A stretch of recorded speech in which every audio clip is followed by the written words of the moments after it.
Right. So, welcome to lecture number two. Um, and because you're watching this, it is Thursday afternoon at 2 o'clock. And I am probably on an airplane right now. But appreciate you all watching this recorded lecture. And I look forward to talking about it with you in greater detail when I return.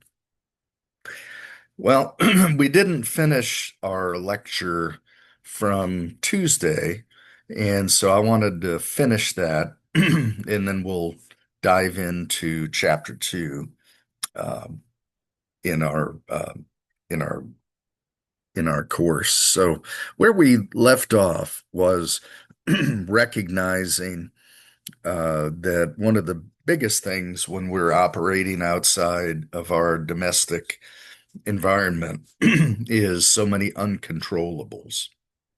And we talked about that on Tuesday, that if you've been outside the United States, if you grew up in the US and you've traveled outside, there are many different things that we just can't control. We can't control other countries' laws, nor can we control the language that they use, their culture, uh, what they view as good or bad. In many cases, may differ from what we might think in sort of our ethnocentric self-reference criterion, where we will often, not necessarily out of malice, but we will judge other people and other cultures that are not like ours, and we could be tempted to view them as being less than. And so we certainly want to always guard against that. So when we are looking at moving outside the United States, and in this case, we can't control a lot of uncertainty, but there are things, as we'll learn throughout this semester, there are helps that can guide us through, for example, marketing, exporting to other countries. There are what are called freight forwarders, and you pay them basically a fee and they will get your product from the US to another country, and they'll handle all of the so-called paperwork and logistics and customs and duties kinds of things. But obviously, that's not free. And so you have to pay them, and they help you navigate uh, those uncontrollables, if you will. All right. Now, I love these concentric circles because they certainly communicate all of the different variables that international marketing managers will have to deal with. Starting in the middlemost circle, we have those things that are controllable, right? And if we think about our four P's of marketing, we find them here: price, product, promotion, um, placement, right? Channels of distribution. And then we need to conduct a research effort to not only market our products and services within our domestic environment, but even much more so outside of our domestic environment. As we move from the inner circle, excuse me, to the next one, we, of course, have to deal with some, even within our own domestic environment, some uncontrollables. So, if, let's say, for example, you are uh, JP Morgan Chase and your headquarters is in New York, you can't control You're not supposed to be able to control the outcome of a presidential election, whether it's D or R. You have to sort of, navigate that, and you can't control that, right? Whatever the competitive structure is, there might be some legal constraints under which you, as a, a company within a particular industry, there are certain legal frameworks that you must operate within, right? And we can't typically easily modify the competitive structure. And then, of course, the economy. You will recall primarily from your uh, economics courses, probably much more so macroeconomics, the notion of GDP, gross domestic product fluctuations, right? So, if you look at a chart over the last 100 years for the US, you can see how our domestic economy has grown at times, and GDP growing positively. But there are times where we have shrunk as an economy. The definition of a recession is 2 quarters, right? 2 3-month periods of what economists call negative GDP growth, which is sounds like an oxymoron. It's basically for Q1 and Q2, let's say of 2026, if the US economy went down in gross domestic product in Q1 and also went down in Q2, we would define that as a recession. So again, using JP Morgan Chase as an example, we can't control whether the US economy, or for that matter, the global economy, is in a recession or not. And so we have to learn to navigate that. And then finally, this outer ring, this foreign environment, which could be made up of, you can see here, country A, country B, country Z, right? There are all of these additional uncontrollables that we have to recognize, separate economic conditions within other countries in which we operate, their competitive forces, whatever kind of technology that they have, channels of distribution, their geography, culture, and of course, politics. Um, this isn't an international kind of example, but it's sort of interesting, particularly around this technology uncontrollable. Um, to give you an example, many years ago, my wife was working with a startup company that was founded by some former Google executives, that they were starting their own company that would address diabetes, and the management of diabetes at the individual patient level. And speaking of technology, this company was working with my wife to get their product in the hands of people in rural Kentucky. And you have to understand that, again, this is like 15 plus years ago in the, 2010, maybe 2015, probably 2010 range, that these are a group of, highly educated individuals that they've basically lived their whole life where there was constant, uninterruptible Wi-Fi connections. And they, interestingly, when they were starting to market their product in rural Kentucky, they could not have imagined that there would be places in the United States that did not have continuous Wi-Fi service, or at least readily available.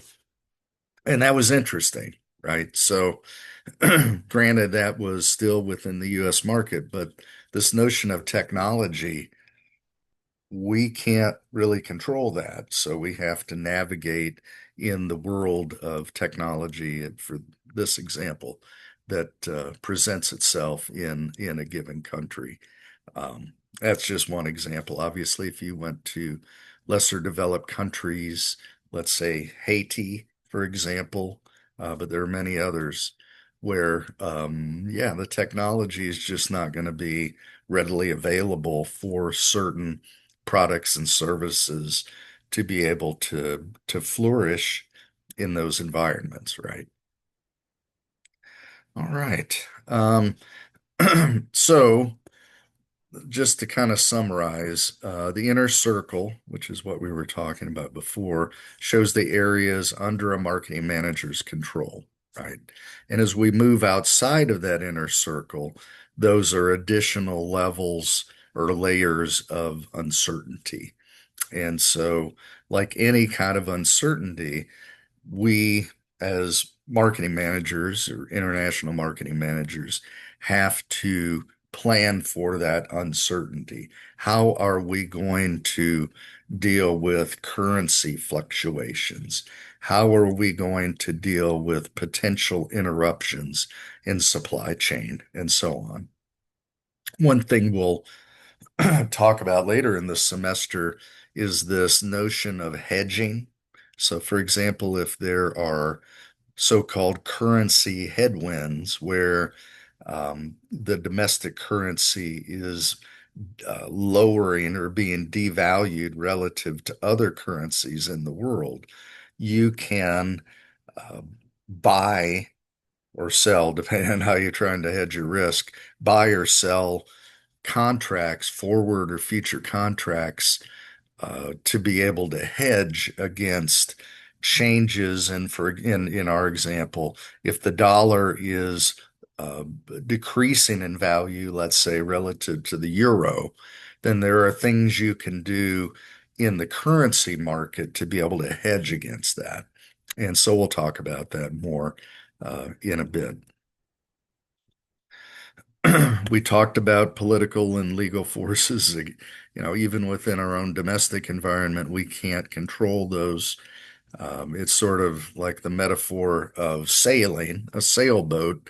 Sailboat can't control the direction or the speed of the wind, but by tacking and changing the direction of the sail, you're able to navigate that force, which is wind, which is by definition uncontrollable.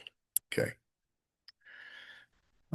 Some additional sort of uncontrollables that drilling into that further out concentric circle. We talked about politics.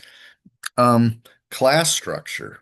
Some countries, let's say, for example, you know, non-secular Islamic countries, for example, they have a very different view of the rights of women that live in that world.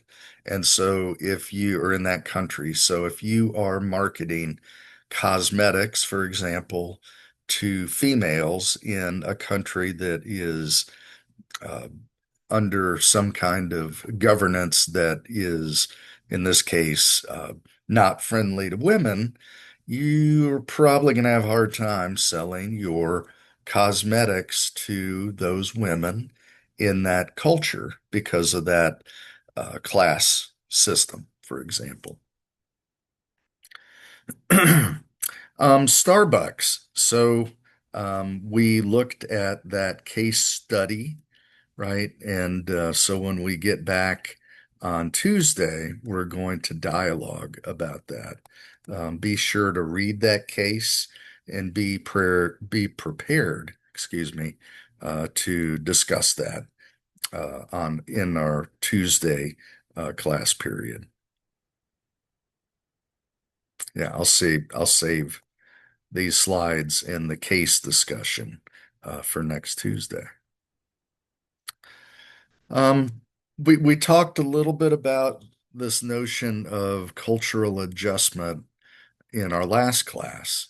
And so we have to, as marketers, again, we have to modify either maybe if it's a product or packaging, maybe the words that are on the package. Again, we have to make sure that if we're promoting a product, are the words that are translated from English into another language, are they truly capturing the essence of what you are trying to promote or communicate in that packaging, right?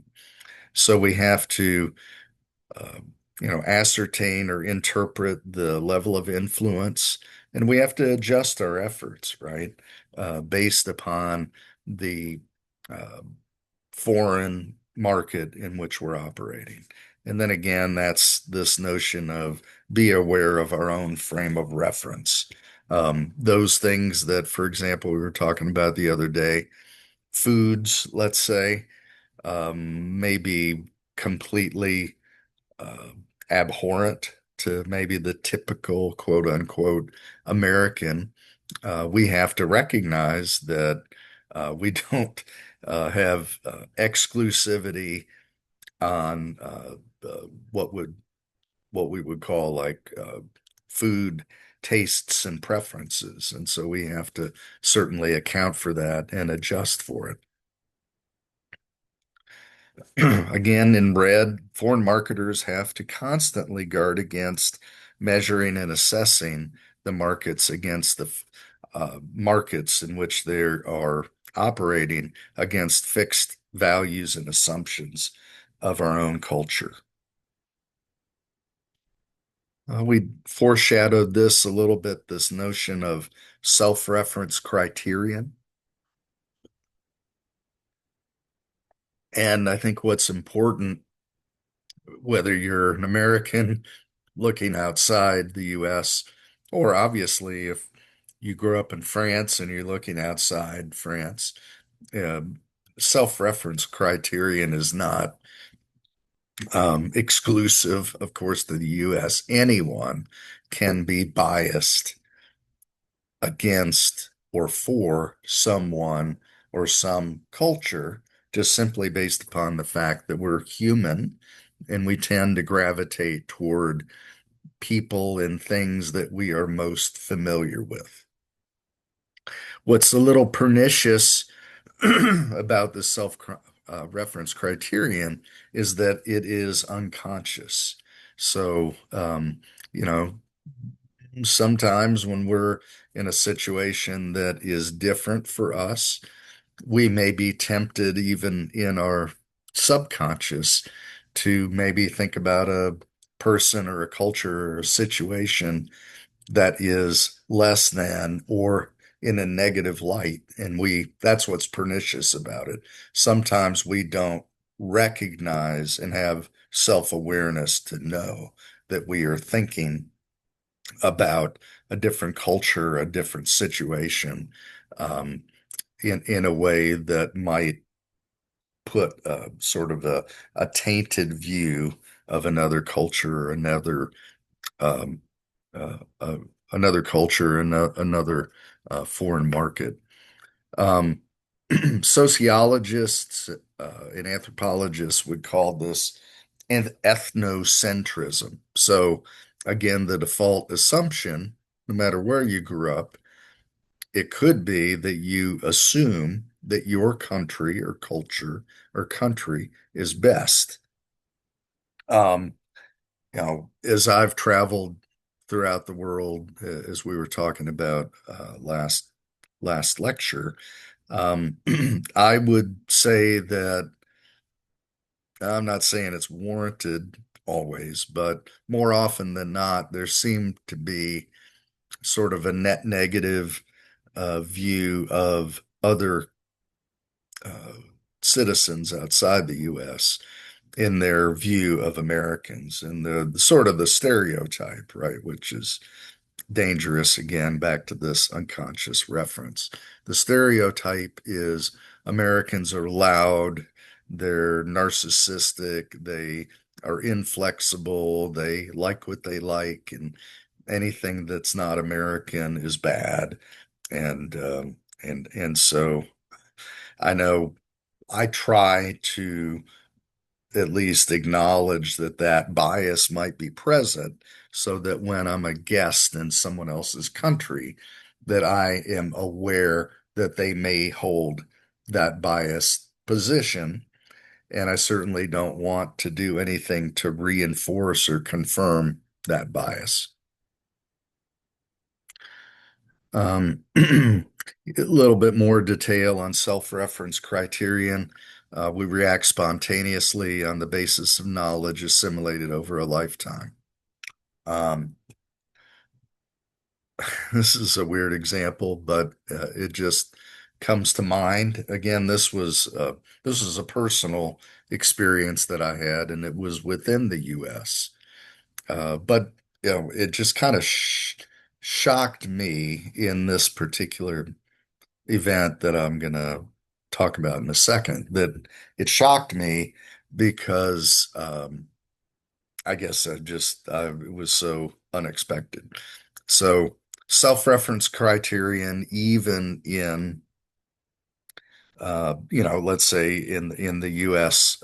Context. So, several years ago, I was invited to go to a great, I think she was a great great aunt or aunt in Michigan who was turning 100. And I had never met this relative.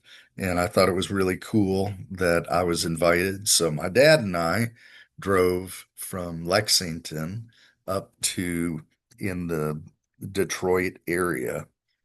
And so I, walked in the event where my great great aunt was being celebrated, her birthday, and now is in effect meeting cousins that I had never met, but we're distant relations.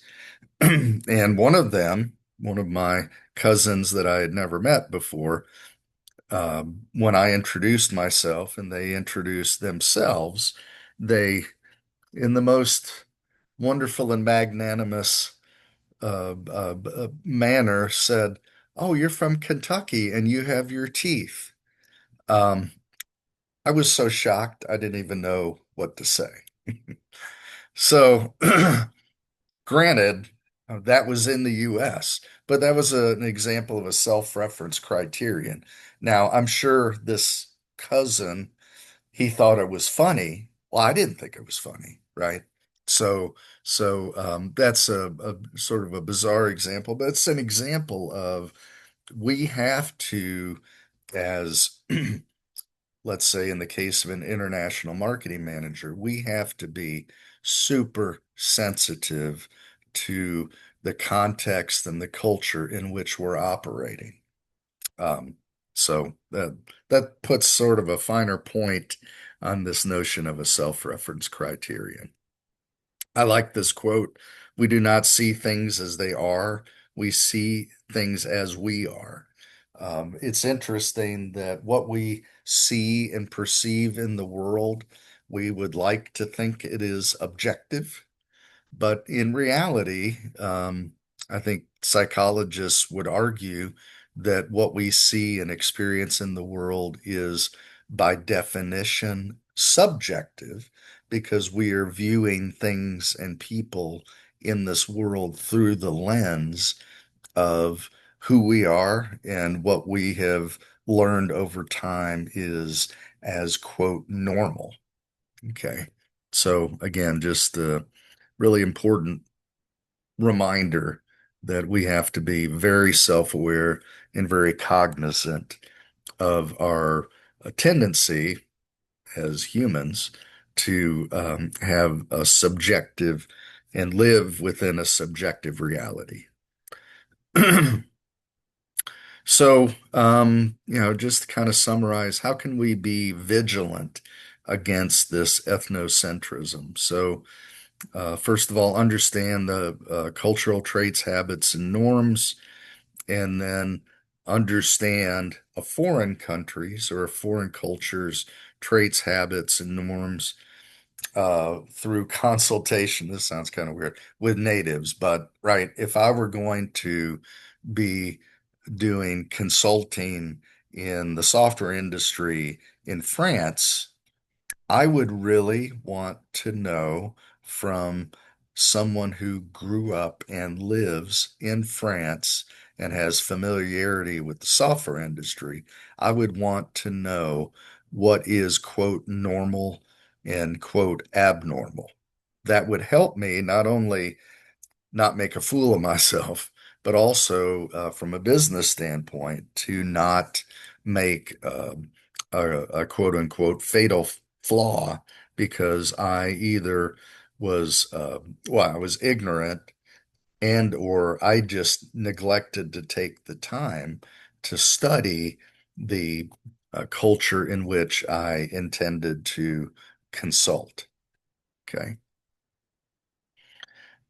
Yeah. So again, this notion of self-reflection, see how what are biases, how they might complicate a particular accurate perception of how to operate in a different culture. And then redefine the situation without this self-reference criterion and solve for the optimal business solution. I was telling you about when I was in the country of Haiti for a week. And for the people that we were working with there in that part of Haiti, eating goat was normal.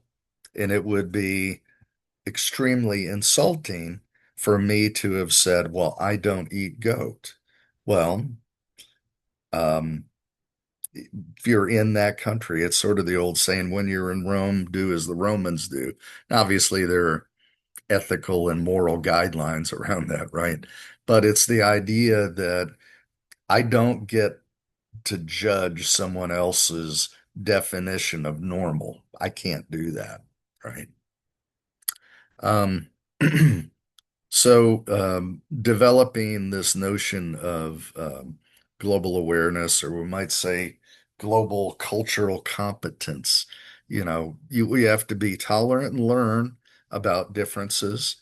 And then it really involves the knowledge of world market potential and global economic, social, and political trends. One of my friends, she uh, has a PhD in higher education, and she studied the notion of cultural competency and to what extent can executives from one country be more successful by being specifically attuned to the other culture's norms in a way that you could measure how different our norms are, let's say, in the US versus in France or Germany around particular topics. And Hofstede, the book Culture's Consequences that we briefly touched on last lecture, he really provides a framework and a mechanism for hopefully facilitating that idea of cultural competency. Um, some, zooming out a little bit here, factors that will tend to foster faster internationalization. This kind of makes sense, right? So high-tech companies would have probably more of a cultural, organizational disposition to internationalization. Um, Smaller home markets and larger production capacities, right? So if you are a bigger factory in Iceland, you're going to probably want to be very internationally attuned because in this hypothetical, the Icelandic population may not demand as much of the product or service that you're able to produce, and therefore, by definition, you that would foster international trade. And then key managers who are well networked internationally.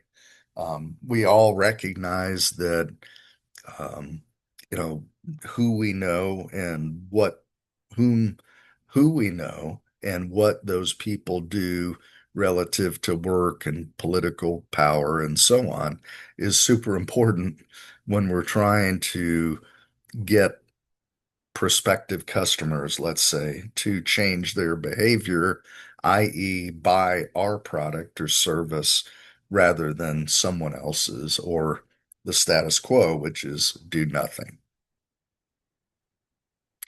Okay, so there are levels of what we would call international marketing involvement. These two here are, the author calls them more reactive. I would say that they're less risky. So, of course, if you don't do any foreign marketing, by definition, there's zero risk associated with that, at least overt risk. Now, there's, I would say, opportunity risk because if there is opportunity outside your domestic environment, and for whatever reason you choose not to participate in foreign markets, there is a risk that there is a loss of opportunity and loss of profit because you have decided to not participate in that environment or in that market.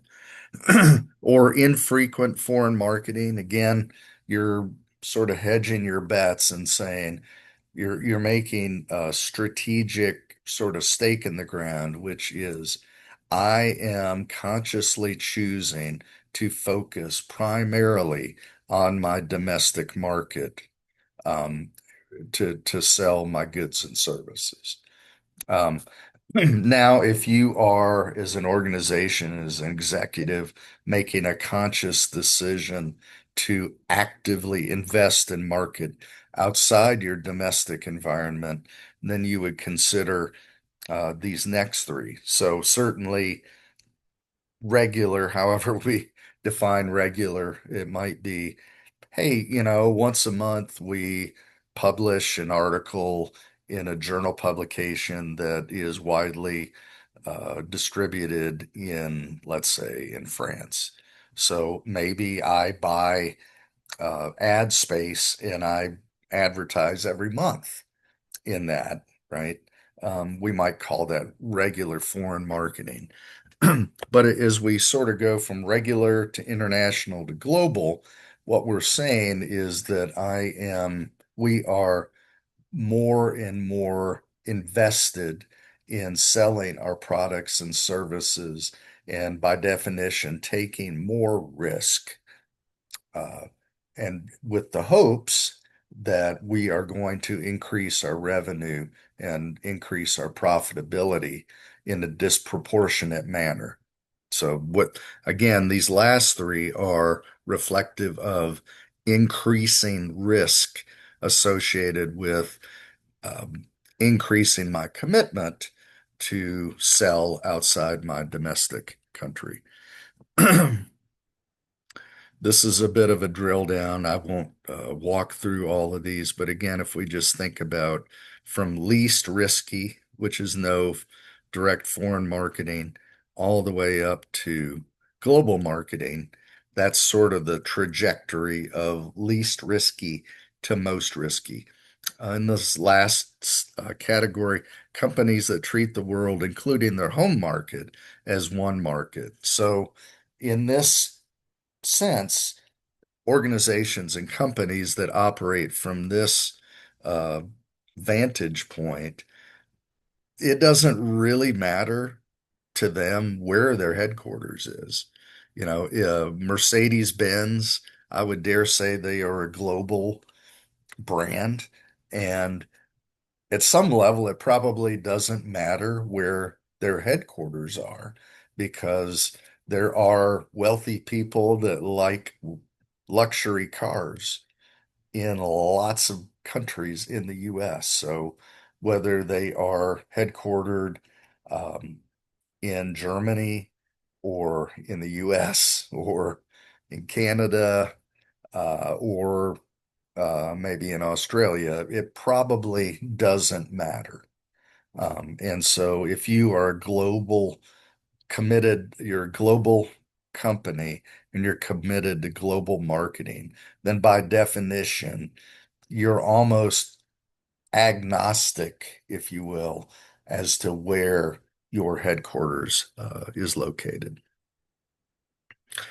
International marketing, um, you relate to the foreign environment through the marketing process, and you in particular look at how cultural differences influence the marketing process. So just to kind of summarize the self-reference criterion and ethnocentrism, we talked quite a bit about that a few minutes ago. Some companies see international marketing as ancillary or sort of, hey, it's a cool bonus if we do it, but it's not really part of our who we are at the core.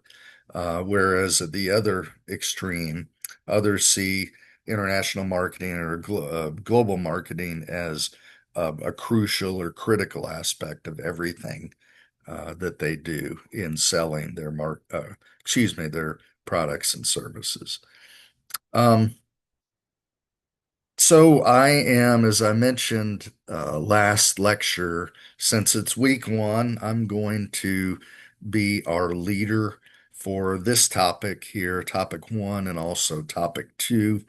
I would point you to Discovery and the syllabus to see which week your name is in and what is the topic for which you're responsible so that you can begin to prepare. As I uh, noted in the syllabus and as we talked about on Tuesday, I am not going to remind you guys about that. I'm just going to show up, and the expectation is that if your name is assigned to that day, that you're ready to go.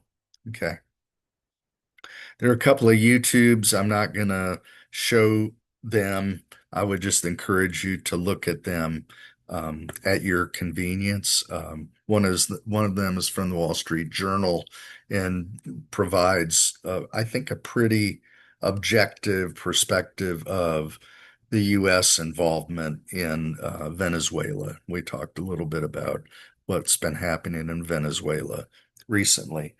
So, in terms of Venezuela, here, January 14th, 2026, Venezuela is undergoing a period of extreme uncertainty, right? The U.S., whether you think it was good, bad, or neutral, militarily seized and captured Nicolas Maduro, who was, by all accounts, the uh, well, he was the president of Venezuela, but he was not duly elected by the citizens of Venezuela. And for a variety of reasons, the United States captured him and brought him to New York to be indicted for drug trafficking and other things, right? Um, but because of that, Venezuela is going through a period of extreme political uncertainty following leadership disruption, which we were just talking about.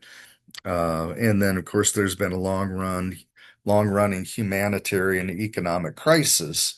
Interestingly, Venezuela back in the day was a thriving, wealthy, market capitalistic economy. And through the imposition of socialism, communism, parenthetically, take a look at New York and who their new mayor is, just saying, um, that that that imposition of socialism, capitalism basically destroyed the U.S. or excuse me, destroyed the Venezuelan economy, and created a lot of suffering, political prisoners, and so on and so on. And as a result, institutions like the federal government in Venezuela, there's low trust, right? I mean, they've been basically abusing their citizens for decades. And if you are a company looking to do business in Venezuela, you need to know, eyes wide open, the market conditions are volatile, So you need to factor that into your marketing decision process. Chevron has a presence and has conditional U.S. licenses to supply what's called heavy crude oil to Gulf Coast refineries. And so increased Venezuelan output, which is categorized as heavy crude, could help certain U.S. refiners. At least that's the argument. Um, and so oil companies like Chevron, ExxonMobil, and others are keenly interested in how can, how will sort of the liberation of the Venezuelan economy, how could it benefit not only citizens of Venezuela, but also oil companies and in specifically in the U.S. oil companies. So here are three discussion questions. I will bring these up on, it may not be next Tuesday, but we'll deal with them next week. Here are three key questions. If you were a U.S. consumer goods brand considering Venezuela, what would be the minimum viable conditions, i.e., legal, security, payments, distribution, which you as a marketing executive would require before launching your product or service into Venezuela? And how would you stage that in a way that would attempt to hedge or mitigate downside risk or negative things from happening? Discussion question number two, what segments or channels might be more attractive, but maybe they're too risky in Venezuela, and how would you design around those? So, in other words, if you're selling a consumer good, are there certain parts of the Venezuelan population, maybe lower economic status, right? You might say, well, boy, they really need the product or service that I'm selling, but their ability to pay for my product or service is really up in the air. And so while it seems like there's a great opportunity, there's a lot of risk in actually being able to um, significantly penetrate that market segment without losing a lot of money because um, the people that are in that target audience, they just don't have the economic means to uh, buy my product or service, whatever it may be. Brand trust, which trust building mechanisms work best? So, because as we established a little bit further up here on bullet one, if there is low trust in large organizations or large institutions, what could you, as an executive of a product or a service, do to sort of shore up the trust among your target audience so that um, they would, absent your shoring up this trust, they would never look at your product or service. So, for example, maybe it is investing in the community where you're putting a factory, right? And you're, developing uh, schools and you're developing parks and other kinds of educational opportunities for that community. So not only are you helping them economically, let's say if you open a factory there, but you're also saying to the broader community, hey, I actually care about this community so much so that I'm willing to invest precious corporate dollars to lift up sort of the overall um, uh, uh, situation in a particular environment. All right. That is all for lecture one. Again, um, I ran short the other day, and so I wanted to capture this. So um, that is the end of chapter one. I am going to now. You might want to pause this and maybe, I don't know, get a Diet Coke or a bag of chips. I'll leave that to your own discretion. But we will now dive into lecture number two here uh, right now. I'm going to switch, but obviously, since you're watching this recording, um, you can pause. So I'm going to go to, here we go. All right, here is our lecture number two. All right. So, just a couple of reminders here as of January 14th, 2026 at 2 p.m. Eastern Time. These are the individuals that have told me their top three country selections: Eleanor, Julia, Mackenzie, and Carolyn. Now, there may be more of you that, since I've been recording this, you have already made your selection. But as of about an hour ago, this was the input I had received. Um, Someone's vacuuming outside my office door, so I'm going to take a drink of my coffee and wait till she's almost done.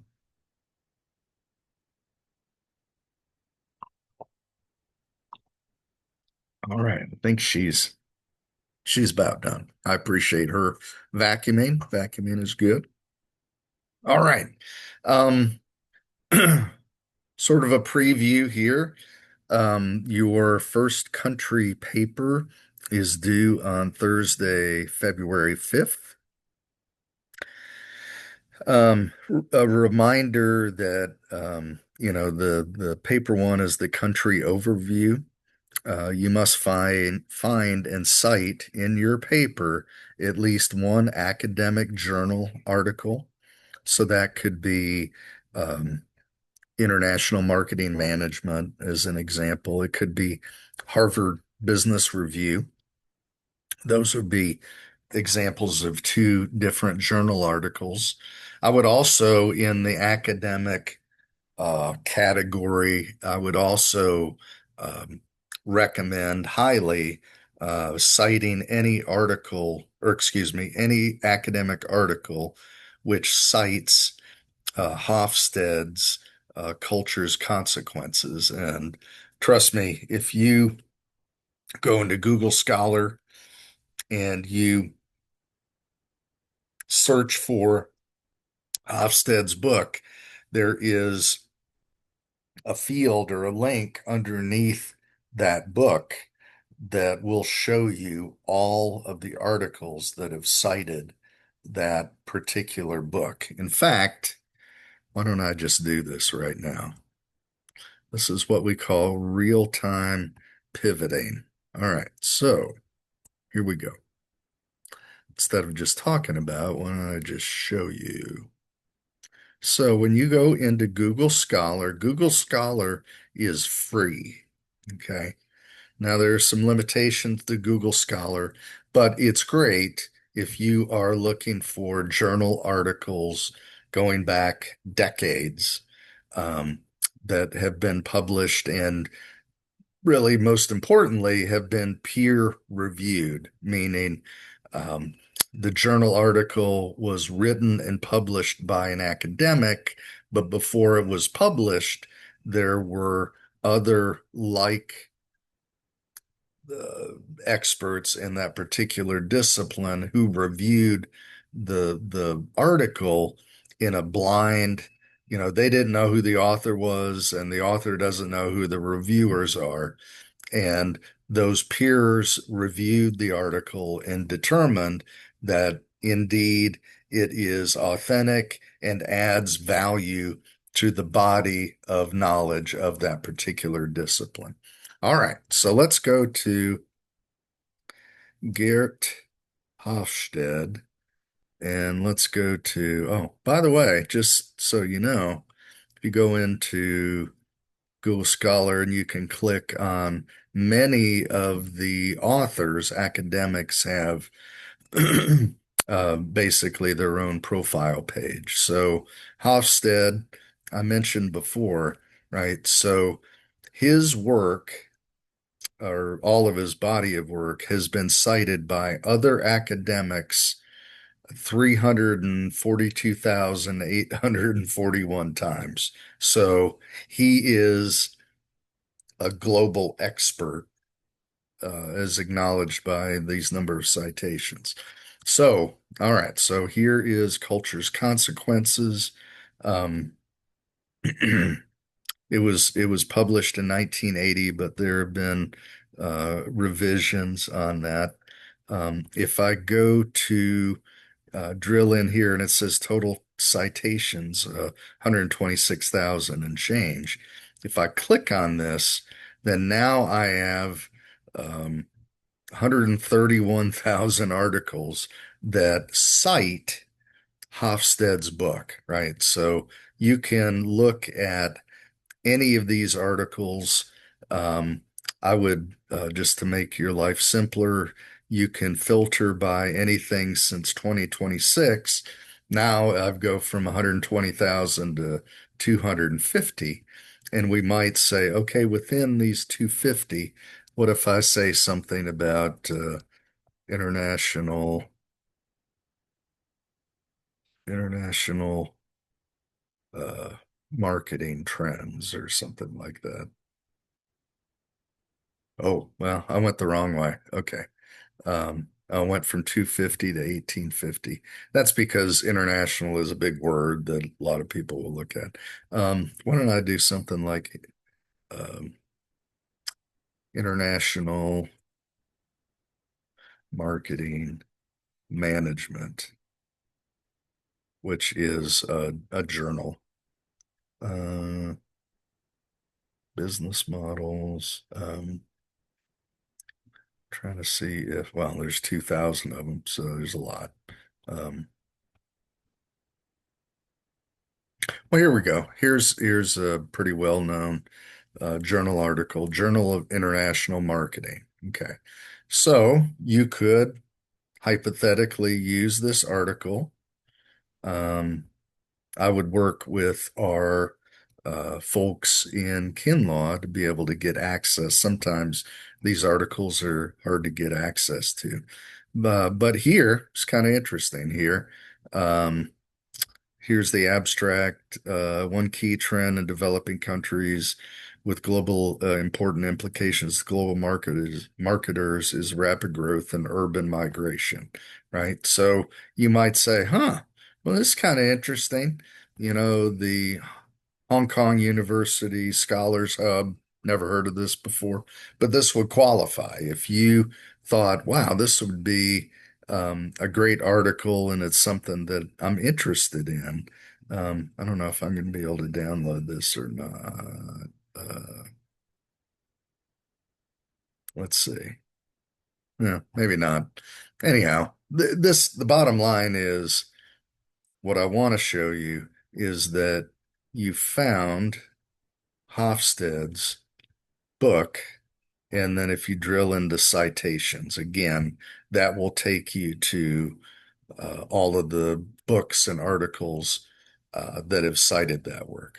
Okay, enough of the library training. All right, let's go back to our lecture. So, find one academic journal article, one popular business journal article. Wall Street Journal would be a great example. Um, that would be the one I would prefer. There are others out there, and depending on who you are and what your value or beliefs are, there are others out there. Probably The Economist is one that I'd probably put somewhere between academic and popular. Um, but what I would recommend is one academic journal article, ideally one that cites Hofstede's work, and then secondly, Wall Street Journal, which I believe, should have free access to through being a student at Asbury and through Kinlaw Library. Okay, more about the paper. 600 to 1,000 words. You need to include for this first paper, you need to include um, statistics around geography, population, basic demographics, key historical facts that may influence culture, general political and regulatory environment, key distinctives. If you look at Hofstede's work, there's this notion of is it more individualistic or more collectivist? So, for example, I believe Hofstede would decidedly say that America, its culture is very much individualistic. Now, if you would look at, let's say, maybe an Eastern European country, maybe like Poland, maybe like the Czech Republic, because the Soviet Union, the Soviet influence has been so um, pronounced over decades that they may tend to be, I think Hofstede may say, those cultures may tend to be more collectivistic. I think you would find that in Japan, for example, this notion of, uh, collective thought and harmony is really, really important. So make sure to note those other factors you believe could influence a decision to expand. This is, yeah, sort of a preview of what you'll want to investigate. So remember, at the end of this country uh, selection, that you are evaluating whether your company that you've chosen should or should not expand into your selected country. Okay. All right. Let's talk about the dynamics of international trade. Um, how do we limit trade? Well, we can do that in several ways. As we talked about last class, ideally, in a perfect world, every country would have free trading opportunities outside its domestic economy and with all the other countries in the world. For a variety of reasons, that rarely happens. And so when it doesn't happen, then there are mechanisms that are used by governments to disrupt that free trade notion. One would be quotas. Okay, so a country might say, you can only ship to the US, let's say if we're the US, you can only ship X thousands of cars from Japan into the US, right? We might just say, that's all we're going to take. Okay. So that's one way to limit trade. Another would be administrative costs and entry procedures. For example, taxes or fees. We might just say, well, you can ship as many cars from Japan as you want, but just know that for every car you ship, you are going to have to pay the U.S. federal government $1,000 in a tax or a tariff in order to um, enter our market. And we'll talk about tariffs here specifically toward the end of this lecture, or in the middle and then at the end of this lecture.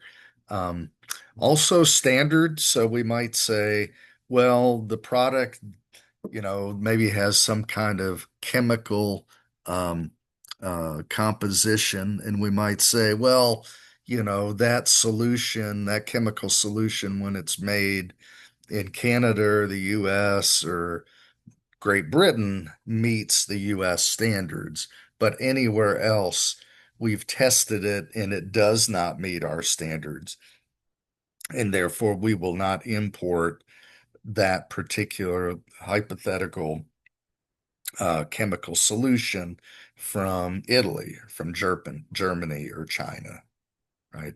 So that'd be a third non-tariff barrier. Fourth, export subsidies. So sometimes countries, their government will give the producers of a product, they will subsidize or give them money in order to support their ability to export their products um, uh, overseas from their standpoint, because um, on their own, those producers of those goods and services in that particular country do not have the economic wherewithal to export successfully. So the government gives those firms money to support their exporting efforts. Okay.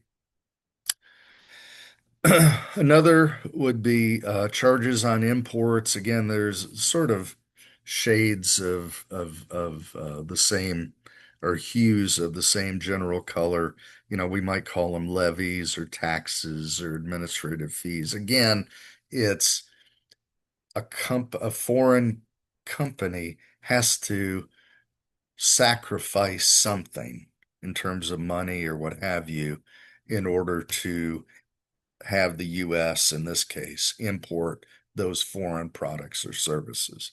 There are other non-tariff barriers. This one's kind of funny, voluntary export restraints. So that tends to be more under threat where, let's say, um, just a hypothetical, right? So, if let's say Japanese auto manufacturers, they could export to the US 1 million cars a year, but the US federal government threatens the Japanese federal government and says, hey, if you ship 1 million cars here, we're going to do bad things to you that you're not going to like. Hopefully not military, right? That wouldn't happen. But so because of that threat, the Japanese government working with Japanese auto manufacturers will say, we hear you, the United States, and while we could ship 1 million into the US markets, we are quote unquote voluntarily choosing to only export 500,000. Okay. So that's how that would work. Orderly marketing agreements is similar to this voluntary export restraint. It's basically saying, in this example, hypothetical of Japanese auto manufacturers, Japanese and US federal governments discuss and say, hey, you know what, Japan, you could, if you wanted to, just totally obliterate US auto manufacturing. And we would prefer that you not do that. And so, why don't we have a marketing agreement where instead of, wiping out our entire US auto manufacturing in 1 year, maybe it's, hey, let's have an agreement over 10 years, and that will give US auto manufacturers the opportunity to make themselves more competitive vis-a-vis the Japanese auto manufacturers over a 10-year time period. So that would be an example. We talked about quotas. That is a specific number of units or dollar amount that is capped to import a particular product. Sometimes there are import licenses. Again, this is another sort of gateway that companies, or excuse me, countries can put up in order to um, slow down or limit the amount of foreign goods that will come into a domestic market. Um, so that's another one to be aware of. Of course, boycotts, we might just say, hey, you know what, Japan, we're mad at you. And so from today on, we will no longer allow the sale of any Japanese automobiles into the US, period, full stop, right? That would be an example of a boycott. An embargo, where that may be where Maybe Japan says, well, I'll show you. Guess what? We know you need our cars, but guess what? We're not going to sell them to you, America, because we don't like the way you're treating us, right? Um, I think you sort of understand, particularly the boycott um, situation. One of the topics that has been uh, the forefront of free and fair international trade is this notion of anti-dumping laws. So, for example, um, the U.S. steel industry used to be flourishing in a profound way, and over, I'd say, within the 70s, 80s, and 90s, the People's Republic of China, or China, was basically dumping, quote unquote, steel at at a price point that there was no way U.S. steel manufacturers could compete. And so um, this notion of predatory pricing, um, U.S. and World Trade Organization said, "Hey, China, you really can't do that. That's not nice because you're probably selling steel, let's say, to the U.S. at below your variable costs and at a loss, let me say it that way, and therefore um, your intention is to basically destroy the U.S. steel industry, and we're not going to allow that. Okay, so you can see a practice whereby a foreign producer intentionally sells its products in another country for less than the cost of production. Okay. Sometimes we could use quote unquote standards. We were talking about that a few minutes ago, where there might be some kind of cleanliness standard that, let's say, the U.S. federal government would mandate on some particular chemical solution. And maybe again, only, Canada, the US, and Great Britain are able to meet that standard. And then every other country is unable, and therefore that standard becomes the barrier to prevent all of the products of that or units of that solution that could come into the US from coming here because we have this standard and all these other countries manufacturing of that solution do not meet our standards for what we would consider quality. We talked about voluntary export restraints or orderly market agreements. Again, this is really when there is a significant imbalance in that would have potentially the industry of one country just be totally obliterated. The two countries' governments work together and say, "Hey, we know you could totally obliterate our steel industry, but what we would like to do, and if you're a good global neighbor, is we will work so that maybe eventually over 10 years you do take over the US steel industry. But we need to have time to be able to migrate those steel workers from one industry, let's say, to another, as an example." We talked about GATT, I think, on Tuesday, General Agreement on Tariffs and Trade. Again, there are several attempts by these um, intergovernmental global organizations to attempt to be sort of the global economic police, where countries are coming together and saying, here are things that are acceptable in free trade, and here are other practices that are unacceptable. And the goal is to, again, to try to have some kind of consensus throughout the world. Um, the WTO, we talked about on Tuesday, is an institution. It's a panel of experts to hear and rule on international trade disputes. Um, like any organization, it could be corrupted. And so I'm not 100% confident that the World Trade Organization, WTO, is calling balls and strikes, to use a baseball metaphor. But that's the hope.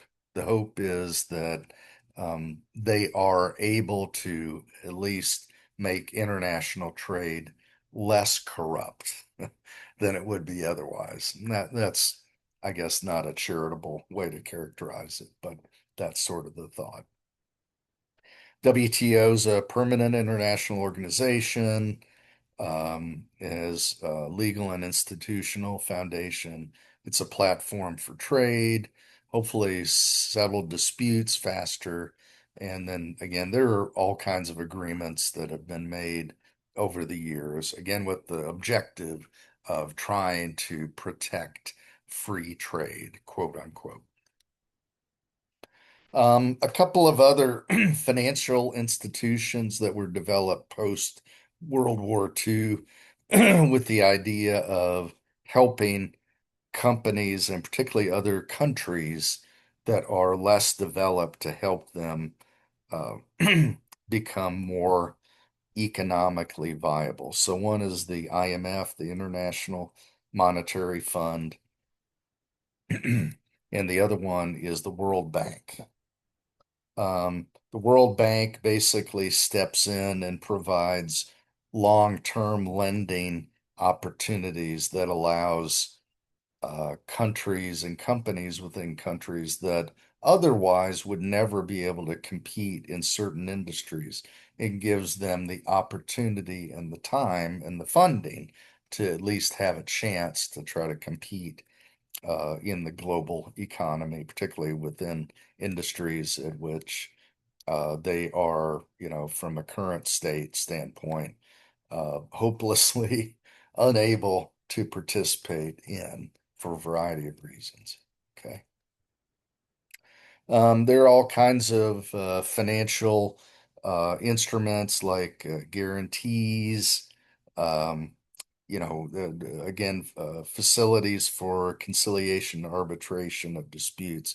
Again, this World Bank and the IMF are trying to basically say, hey, how can we lift up countries in the world that, for whatever set of reasons, are underserved or disadvantaged, or whatever you would want to say, so that at least they have an opportunity to grow up and compete in a global market in some capacity, and hopefully improve the flourishing of their those less developed countries, economies, and people to hopefully, eliminate poverty and all the things that are associated with poverty.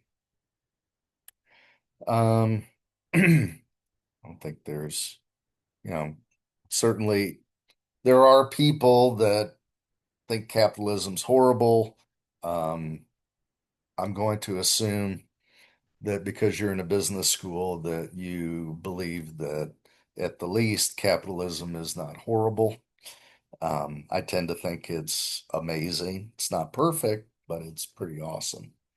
But people will, um, again, people that are more of a Democrat, socialistic kind of persuasion would say capitalism's horrible and we need to be more of a collectivistic kind of society.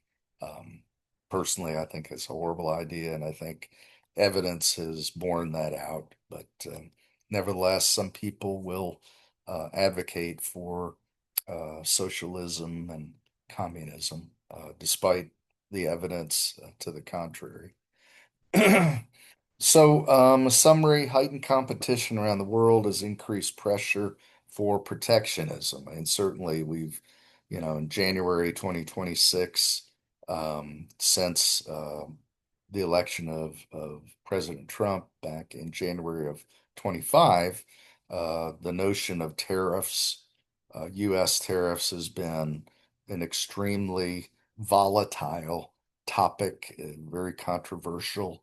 And so, there is pressure for uh, countries uh, because of the political nature of many, certainly Western democratic societies, that they would say, hey, we got a lot of rich people that work in the auto industry in the US, and we want to protect the US auto industry because they also happen to be big donors to Team Red or Team Blue.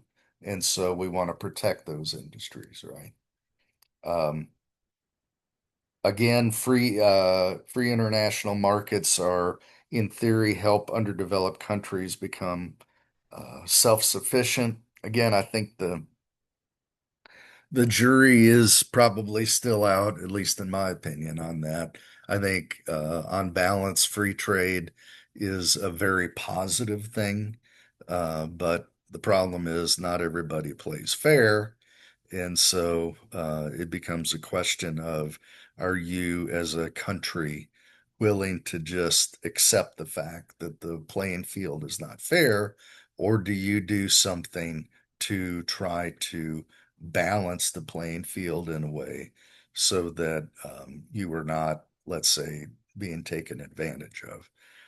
Um, because of that, all of the protectionism, some countries will protect certain industries, right, for political reasons or whatever reasons. And economists, certainly free trade economists, would argue that that is a net negative from a global well-being standpoint.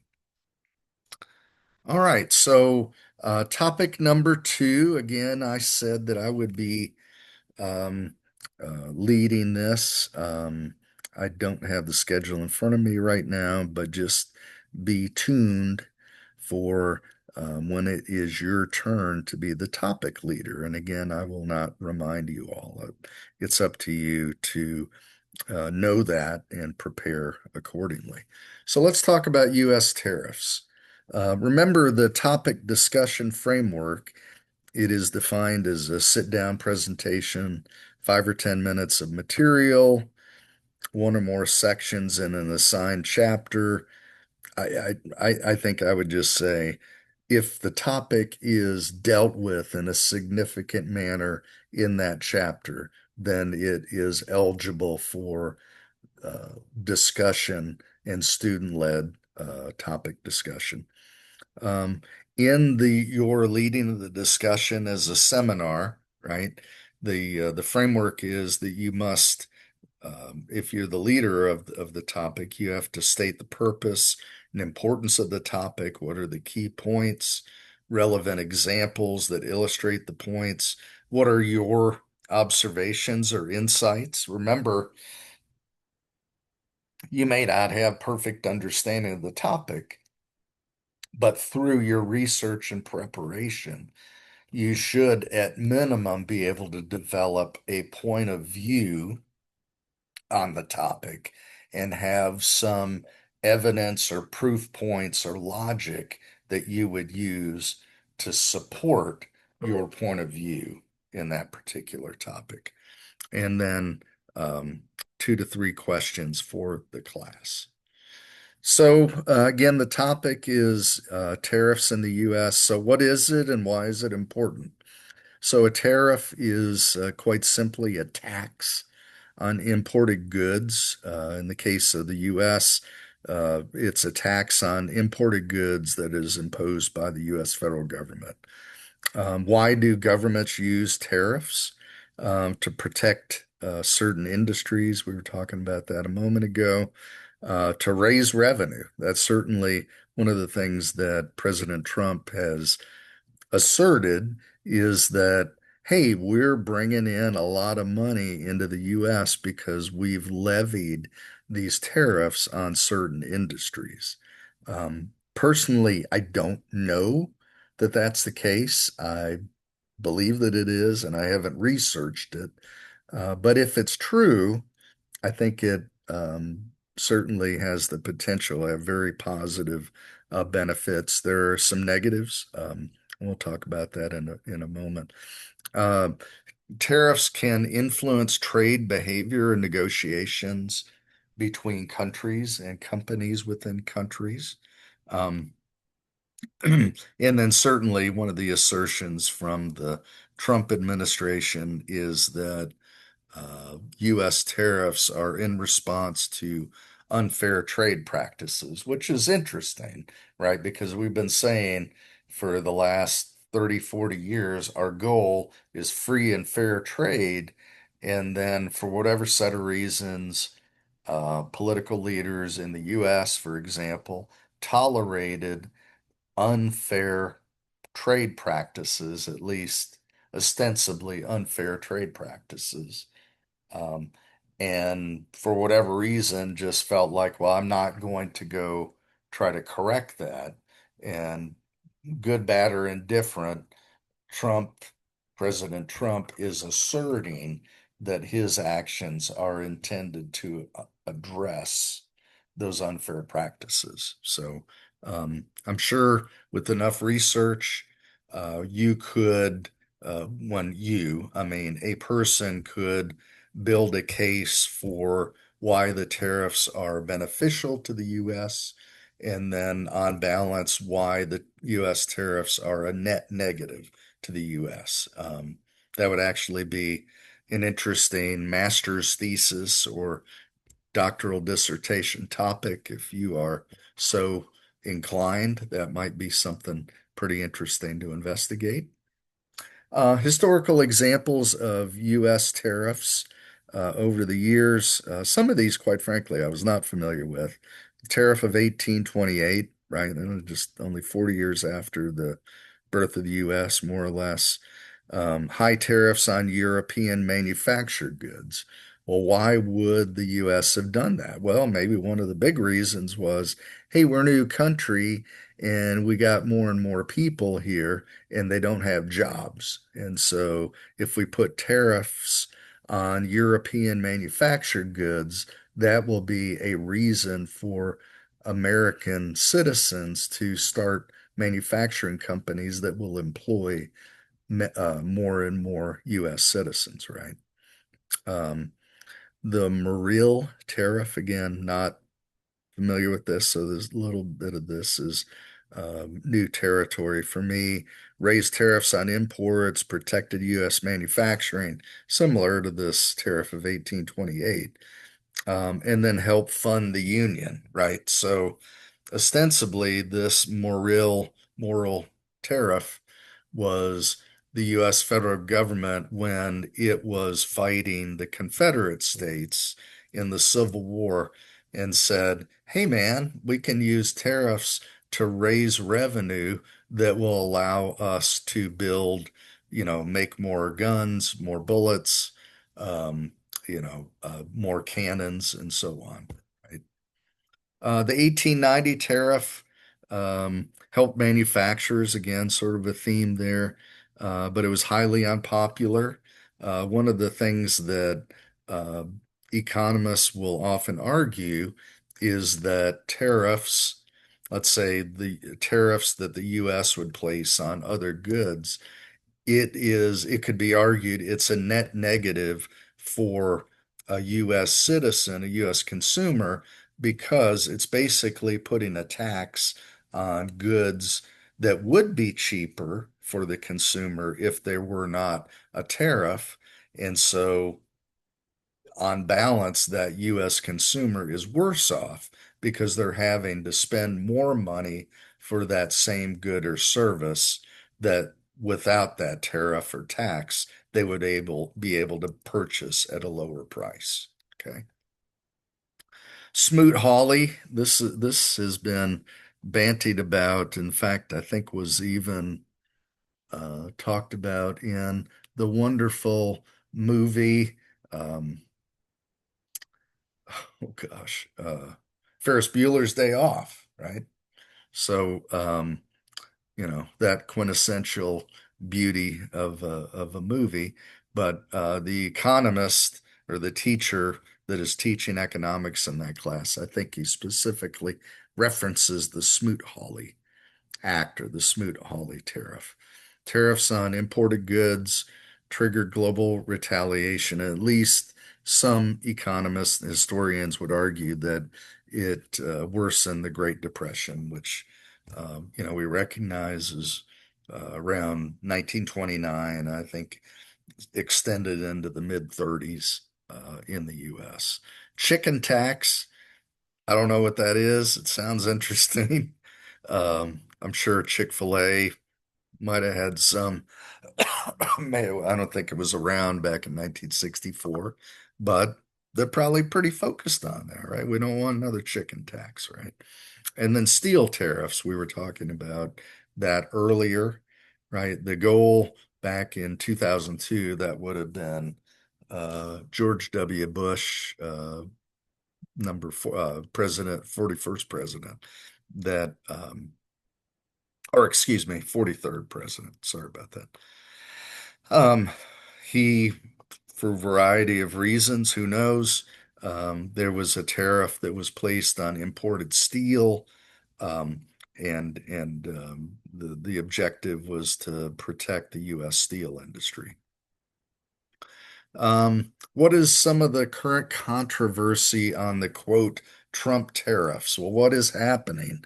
Trump imposed broad tariffs beginning in 2025, um, and imports using presidential emergency powers.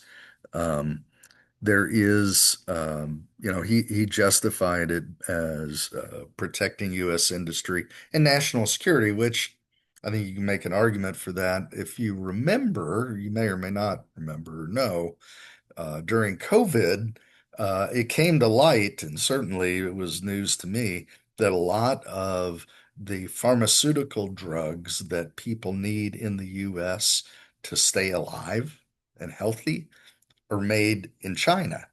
And we don't have a great relationship with China. And so when we were solely dependent upon Chinese companies making super critical pharmaceutical drugs, which are needed by Americans, that exposed this issue. And we said, holy cow, we can't have that. That's a national security issue, right? That one's probably a little bit harder, maybe, to say is an issue of national security, although it certainly could be argued. I'd say another one that maybe would be more obvious would be semiconductor chips that are used in U.S. tanks in the Army, right? If in the 1942, if the Nazis were making chips that we needed in U.S. Sherman tanks in the German Western European theater, we might find that a little curious because I'm not sure that Nazi Germany would have necessarily want to build really high quality chips to sell to the US to help them kill more Germans, right? So that's maybe sort of an extreme example, but that's the idea. Um, Now, why is it controversial? Actually, the U.S. Supreme Court is looking at this to see if what Trump had asserted through these presidential powers is, in fact, constitutional or not. So there is a lot of consternation around that. It's also controversial because some would argue that we are paying higher prices for certain goods, which are tariff taxes are being levied on imports. Another reason other countries might retaliate with their own tariffs, right? That could create a quote trade war. So probably not necessarily a great result. And then economic impacts. So this idea of it creates uncertainty and it could certainly disrupt supply chains. So if the US places tariffs on certain goods from certain countries that are needed, let's say in manufacturing, um, then there might be companies that are affected. I've got a good friend who their company uses semiconductor chips for their final end finished product. And during COVID, because of the shortage of chips, meaning they were mostly built in China and in Taiwan, and with all of the supply chain disruptions during COVID, that my friend who's in sales said that he was having to quote delivery of their finished goods to their customers for like 98 weeks, basically almost 2 years, which is crazy, right? But if you are dependent upon these chips that come from Taiwan or China, and people need your product, they don't really have a choice other than to just wait. I know again during COVID, new car production was stilted quite a bit in the US because almost every car that's built now, probably every car, has microchips in them to control different parts of the car. And, companies weren't able to make as many cars as they would have otherwise because there weren't the parts to be able to make those. Make the cars. Um, so if people think that the Trump tariffs are good, they would say, hey, if they protect U.S. jobs and it gives us leverage. Um, I think you could also say, hey, there's a lot of money flowing into the U.S. Treasury Department because of these tariffs, whether it's billions or trillions, I don't know how much. Um, but you could make an argument, hey, this is really important. It's righting certain wrongs out there, and it's certainly better for the U.S. economy. Now, opponents would say, hey, yeah, I'm having as a consumer, it's like a tax. I'm having to pay more on certain products because of these tariffs, and I don't like that. Right? We could certainly argue against the tariffs, um, and then risking trade wars. What is my hot take? So again, this is sort of my attempt at modeling what this topic discussion should be. Of course, I'm talking to my PC now, but um, we'll when we're together again, we'll be able to dialogue about these topics real time. My hot take, I think the Trump tariffs are overall a net positive. I think that they are leveling the playing field that has been uneven for a long time in favor of countries other than the U.S. I would argue that as a result, the U.S. citizenry has been uh, damaged because um, we are poorer in some respects than we could be because certain countries do not uh, allow free entry of U.S. products into their country. So that would be an argument. Um, we are also, by the way, as a country, we're about $30 trillion in debt.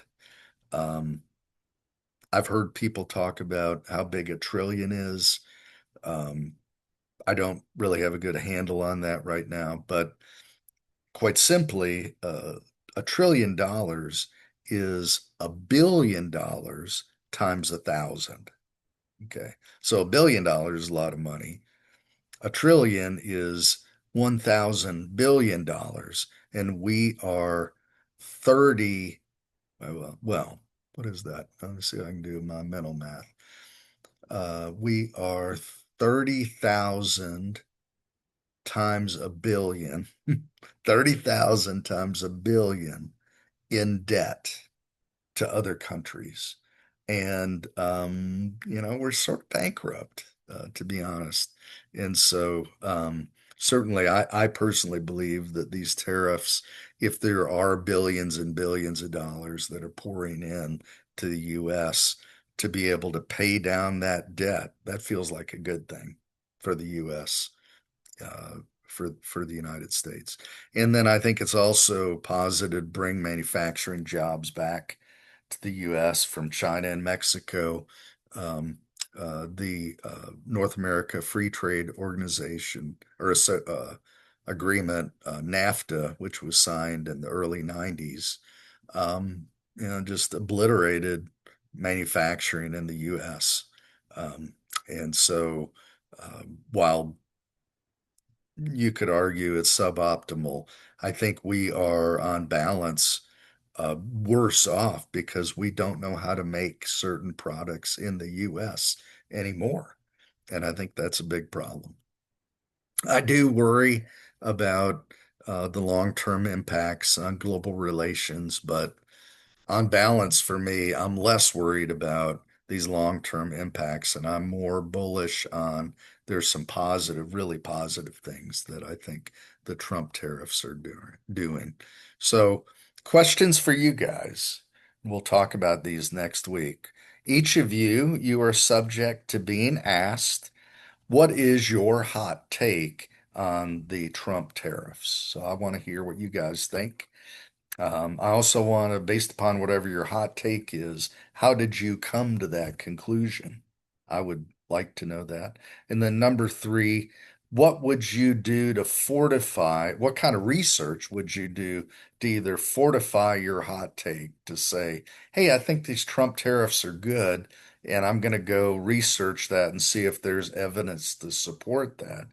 Or I think a very interesting approach would be, what research could I do to find evidence that might challenge my hot take? I think that's a pretty cool, fair and balanced way to think about it. So I will leave you with those three questions, and we will talk about them next week. All right. Have a wonderful day. Again, watch this, and then as I said, before next Tuesday, our next class, I need everyone to write a one-page double-spaced paper and email it to me on what you learned from this lecture, the back half of chapter one and all of chapter two. God bless you. I will see you later. Bye.